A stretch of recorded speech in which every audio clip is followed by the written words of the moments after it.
but not ill. Of course, you get very sleepy at times, and the hours seem to pass like lazy cattle moving across a landscape. It was like that for Chips as the autumn term progressed and the days shortened till it was actually dark enough to light the gas before call over. For Chips, like some old sea captain, still measured time by the signals of the past, and well, he might, for he lived at Mrs. Wickett's just across the road from the school. He had been there more than a decade, ever since he finally gave up his mastership, and it was Brookfield far more than Greenwich time that both he and his landlady kept. "Mrs. Wickett," Chips would sing out in that jerky, high-pitched voice that had still a good deal of sprightliness in it. "You might bring me a cup of tea before prep, will you? When you are getting on in years, it is nice to sit by the fire and drink a cup of tea and listen to the school bell sounding dinner. Call over, prep, and lights out." Chips always wound up the clock after that last bell. Then he put the wire guard in front of the fire, turned out the gas, and carried a detective novel to bed. Rarely did he read more than a page of it before sleep came swiftly and peacefully, more like a mystic intensifying of perception than any changeful entrance into another world. For his days and nights were equally full of dreaming. He was getting on in years, but not ill, of course. Indeed, as Dr. Merivale said, there was really nothing the matter with him. "My dear fellow, you're fitter than I am," Merivale would say, sipping a glass of sherry when he called every fortnight or so. "You're past the age when people get these horrible diseases. You're one of the few lucky ones who are going to die a really natural death. That is, of course, if you die at all. You're such a remarkable old boy that one never knows." But when Chips had a cold or when east winds roared over the fenlands, Merivale would sometimes take Mrs. Wickett aside in the lobby and whisper, "Look after him, you know? His chest. It puts a strain on his heart. Nothing really wrong with him, only a no domini, but that's the most fatal complaint of all, in the end." No domini. By Jove, yes. Born in 1848 and taken to the Great Exhibition as a toddling child, not many people still alive could boast a thing like that. Besides, Chips could even remember Brookfield in Weatherby's time. A phenomenon, that was. Weatherby had been an old man in those days, 1870 easy to remember because of the Franco-Prussian War. Chips had put in for Brookfield after a year at Melbury, which he hadn't liked, because he had been ragged there a good deal. But Brookfield he had liked, almost from the beginning. He remembered that day of his preliminary interview, sunny June, with the air full of flower scents and the plick-plock of cricket on the pitch. Brookfield was playing Barnhurst, and one of the Barnhurst boys, a chubby little fellow, made a brilliant century. Queer that a thing like that should stay in the memory so clearly.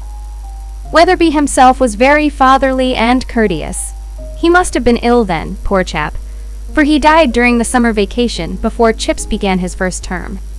But the two had seen and spoken to each other anyway.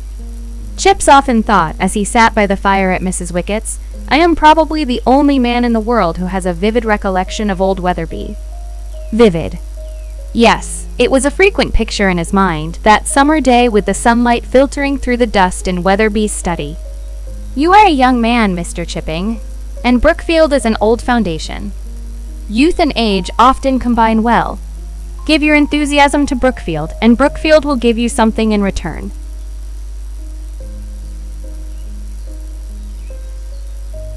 Anyone play tricks with you?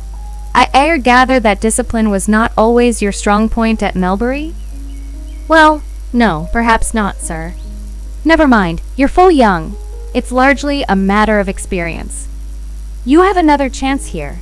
Take up a firm attitude from the beginning, that's the secret of it." Perhaps it was.